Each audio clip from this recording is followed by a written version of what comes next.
Make them one. Make them one, O Lord, those whom I'm leaving behind. God wants unity even in the individual. Joshua said, choose this day whom you will serve. The God your father served on this other side of the Amorites,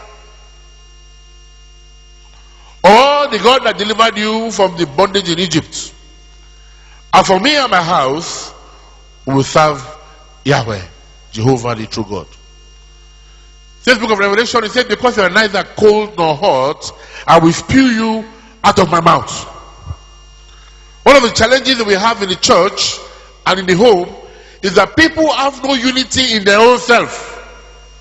There's a conflict between them. A good man and a bad man. The Christian and the unbeliever. And this fight within them becomes evident in their speech, in their action, in their interactions. Not everybody you see in the church is okay. Governor Fashola gave a statistics. Very scary one. Lagos State has been trying to work now to make our road more motorable. And they were testing drivers randomly. They found that about 7 out of 10 Lagos drivers are driving under the influence of alcohol. That's one.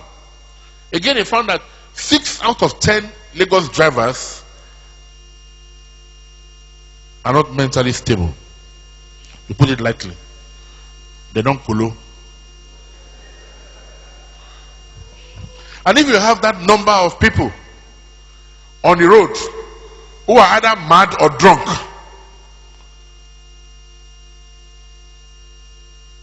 then they're also in our churches.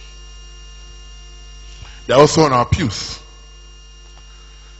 They're also in our societies. And so when they speak, we think they're okay, but they're not okay. And they say, follow me this way. And actually, they need to be examined. And so we must be able to make our choice and know why we're here. We didn't leave our house and come to church to follow anybody to do evil. When we're in the church, we're here to serve God. And we're not here to joke. People come here with diverse problems, and they should face the altar of God and get a solution to those problems. Not allow distractions to lure you away. We must work to overcome obstacles and challenges in our way. And what has God done to help us? God has given us the gift of the law. I thank God that today, when we talk about God being with his people, talk about Christian unity, we have the lawyers in our midst.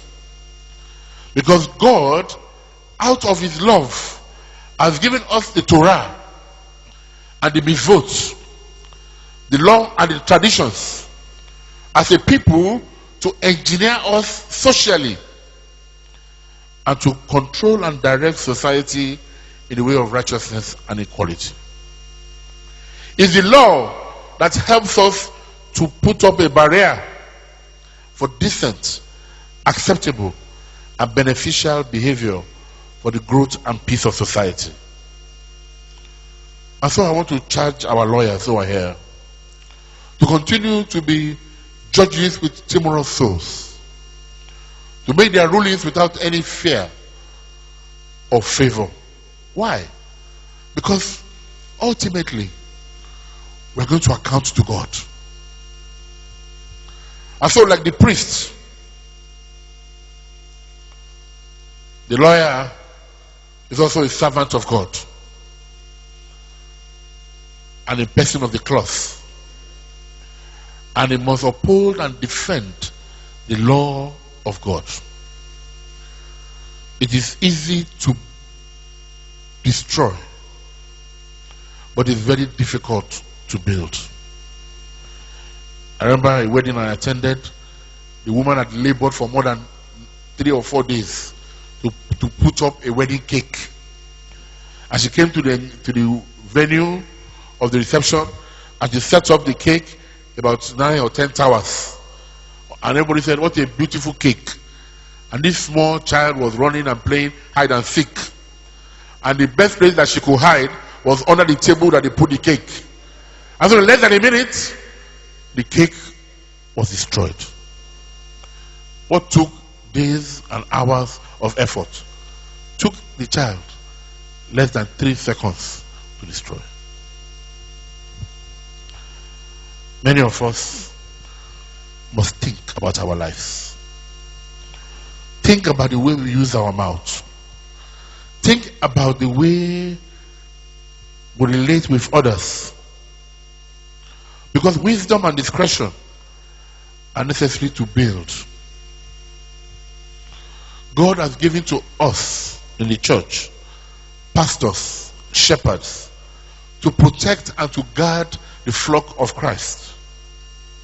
I remember about 2 years ago I was in England, and I was in a church where a Nigerian was the warden. And the vicar, the Venerable Christian, said to me at that time, Yemi, what is wrong with Nigeria? Why don't you obey the law? I said, Nigerians will obey the law? He said, no. All our churches in the UK, where we have Nigerians as wardens, we have problems. And she told me that in our own parish, a young Igbo man had been the warden in the church. And for some reason, he thought he was in Nigeria. He took the checkbook of the church and told the vicar, I'm not signing that check. Well, he was deported back to Nigeria. The right place he belongs. Because the vicar got him arrested, tried, and deported. I'm sure that Baba Ogwande in Lagos West, if you can find a colony, maybe the old Lagos prison somewhere, many of our wardens need to be put there.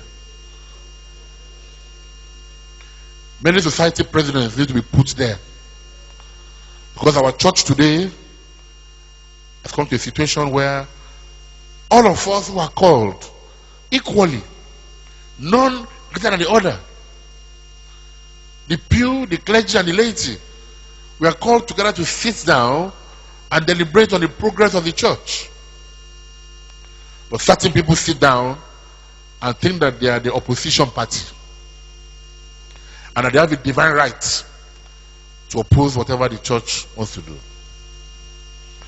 There is no opposition party in the house of God. We have only one mission: to be a witness to the world and to propagate the gospel. Everything that the church has must be directed to that mission. Everything that the church has must be directed to that mission. So God has given us his law. And as long as we respect the law in the church, we have no problem. As long as we respect the law of God individually, we have no problem.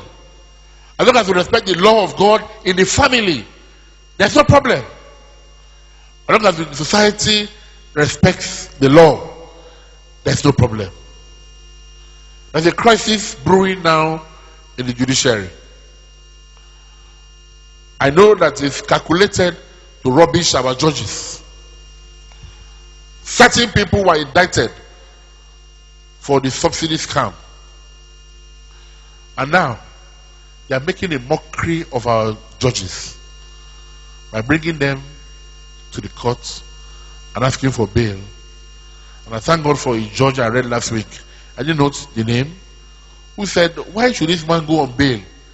The money he stole can finance 20 states' monthly allocation. I'm hoping that that judge could think about it. Now, one man has taken to himself monies that would have accrued to over 20 states in Nigeria. And what did he do with the money? He will carry women, he will smoke cigar, he will drink Hennessy, and then he will rent the hall for his 50th birthday. That's all. That's all. You can only sleep on one bed. You can only wear one wristwatch. I mean, can you wear two? Eh? You see, many of our people like to accumulate property. We want to have 10 houses. I visited a man about 5 months ago with the Lord Bishop.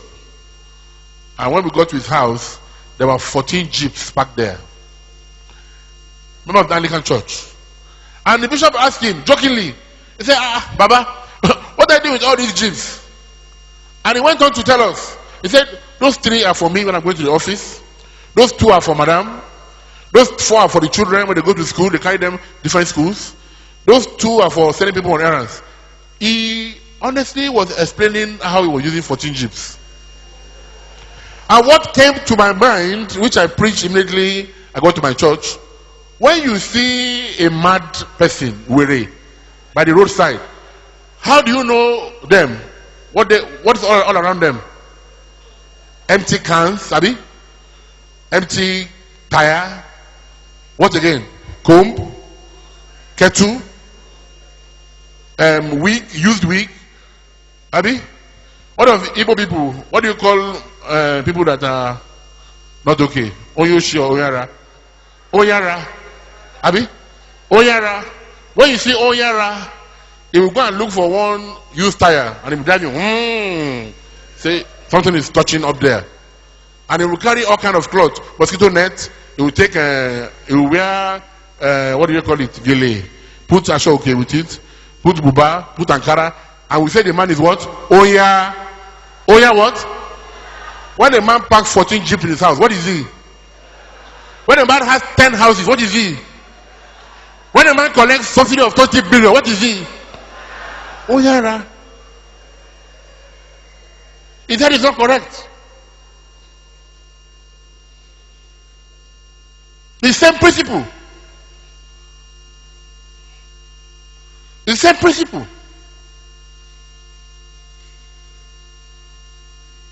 When we know that we are going to leave it all behind. And so when God tells us that the fountain of hope has chosen, this book of the law should not depart out of your mouth.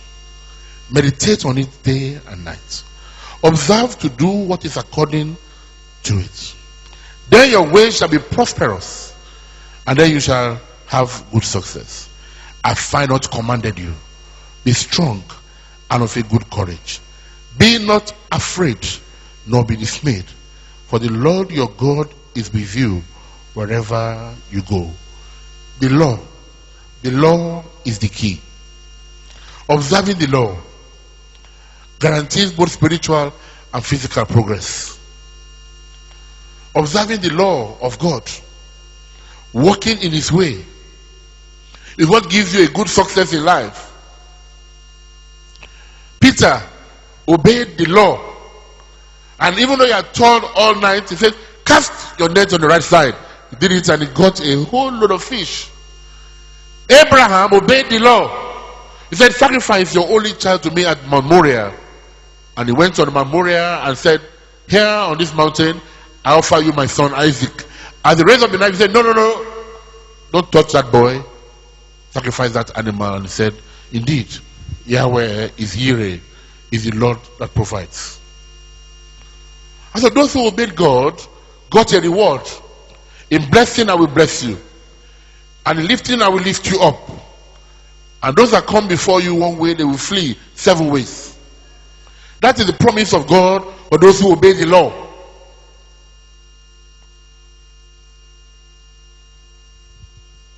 So God says that he will be with you wherever you go. That is, he will be united with you. But who is the man that can be united with God? Psalm 1 makes it very clear. A psalm I love so dearly. Let's read Psalm 1 together.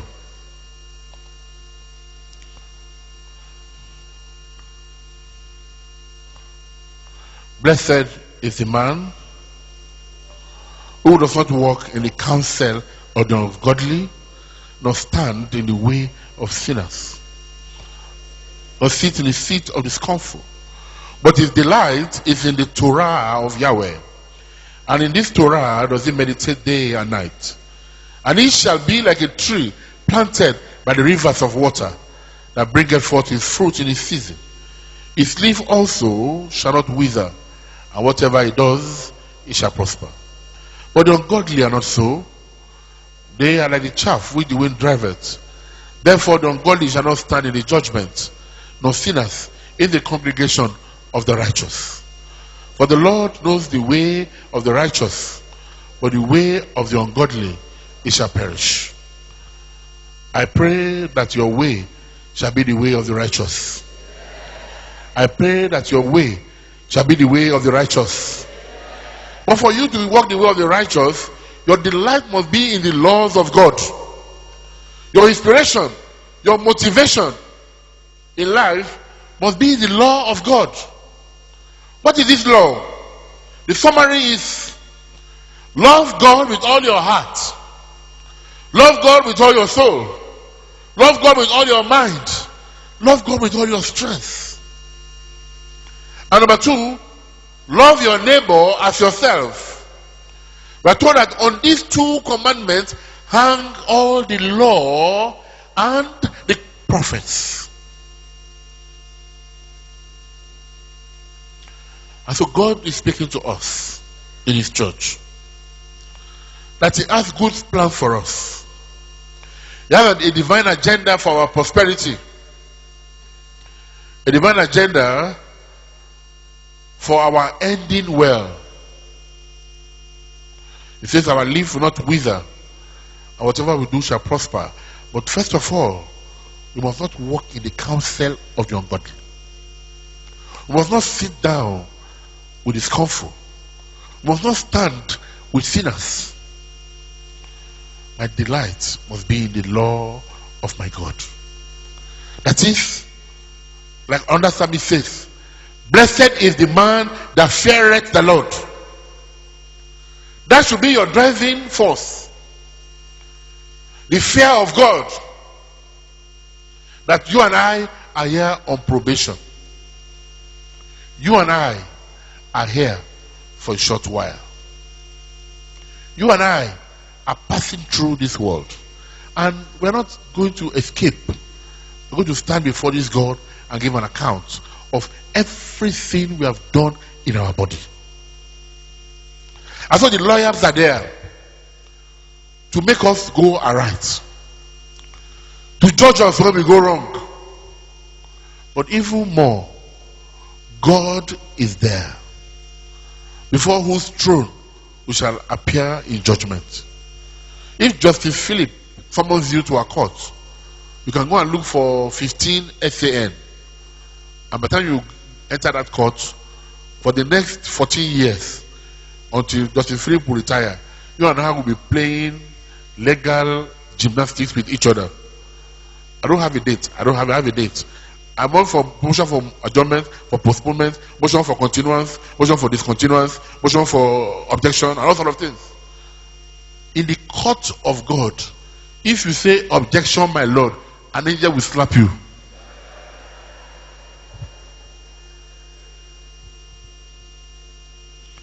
In the court of God, when God is sitting on the throne, everybody bows and obeys him. The Bible says that we should be afraid for that terrible day of judgment. And so in this life, we have to live the life of the righteous in order to die the death of a righteous. We have to make our own mind to be one with our God. Christian unity is not only about the church being together. The church can be together and be unified, not united. There's the difference between being unified and being united. If you take a rope and you tie two cats by the tail together, they will be unified, but they will claw each other to death. God is calling for unity, love, gentleness, understanding in this spiritual walk and journey, cooperation, putting our hands together on the plow to move the mission of the church forward. This is our resolve as members of the Ascension family, in spirit, and it must be also in truth. God has called us also individually to be united with him. It says that where he is, he wants us to be also, in the mansions that he has prepared for those that love him. And so I pray, and the Almighty Father will support you. He will keep you focused.